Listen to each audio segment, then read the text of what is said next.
When She Danced is set in 1923 in Paris, and it's about Isadora Duncan, the mother of modern dance, at a very critical moment in her life. But it's about a day in the life of a woman who fought restrictions her entire life and now finds herself broke, childless, heartbroken, in a devastatingly ill-advised marriage. She is extremely famous and well-known, and yet begging for money, begging for a school so that she can continue on her art form. It's a comedy about communication, about languages, about art, about dance, and ultimately it's about this renegade Isadora Duncan. From the beginning, I loved the comedy of the play and the romance of the play. That's something we don't often get to do at Timeline, because when you're doing plays that involve historical figures, a lot of times those plays aren't funny. You don't get a lot of funny plays about Benedict Arnold. It's also different having a play with a leading lady as your central figure. This really is a female play. That's exciting, I think, and it's great for our audiences here at Timeline. I knew that she was important and that she was a dancer. I knew more about her death, honestly, than her life. What she was doing at the time was breaking all the rules of dance.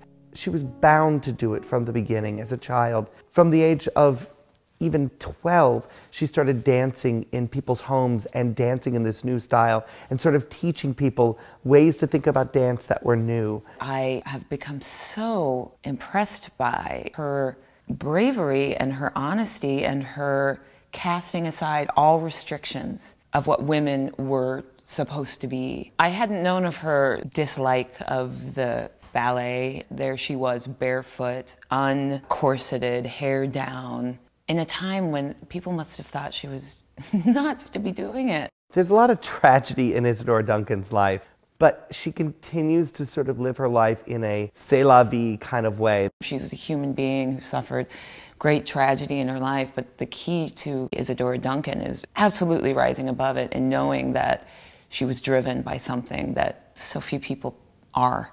It almost seems as though she knew that she wasn't going to be on Earth that long because she just was tireless in her pursuit of her art.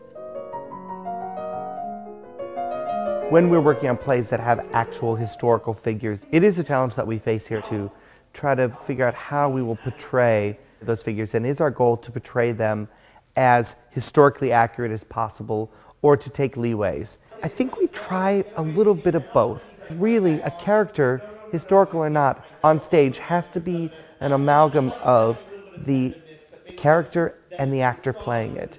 I hope that Isadora is represented in this role, but I also hope that Jen is represented in the role. It's tough. It's tough in rehearsal because you're just walking through it. You're learning this woman, you're learning lines. In my case, you're learning French. I don't want to play a legend. There are reasons why she was, and I'm trying to remember that, but keep that a little quiet and really try to play the human being. I'm working towards it. I'm hoping she's on my side somewhere. It seems impossible to produce. You've got to find a kid that can speak Greek and that can play piano at a concert level. You've got to find a guy that can play a mandolin. Directing a play with 6 different languages is extremely challenging. You want to really get down to the heart of what people are understanding and what they're not. When language fails, it's really necessary to communicate in a different way. Certain things are impossible to describe with words, like Isadora's dancing, for example. People who saw it, it changed their lives and it touched their soul in a way that can hardly be described. I visited Paris last summer and I fell in love with this notion of simplicity and yet quality. It struck me how bold and yet simple they were in their color choices of clothing, in their food, and in their style in their homes. So we've done something I think similar to that. We've created an apartment in Paris that's been decorated by Isadora Duncan in a style that one might call Greek revival. It's a very colorful, bold, dramatic world. Isadora is every bit as important to dance as Picasso was to painting. She's a renegade and influenced millions of artists to come after her. That makes her somebody worth understanding, and that's what this play is really trying to do, trying to get at the heart of this astonishing woman. It's a great time to do a play that's about the immense power of the arts to affect people and to affect change. We're at a time where we're kind of forgetting about celebrating the arts because a lot of things are getting cut, a lot of things are getting taken away, and this is a great time to put that reminder out there.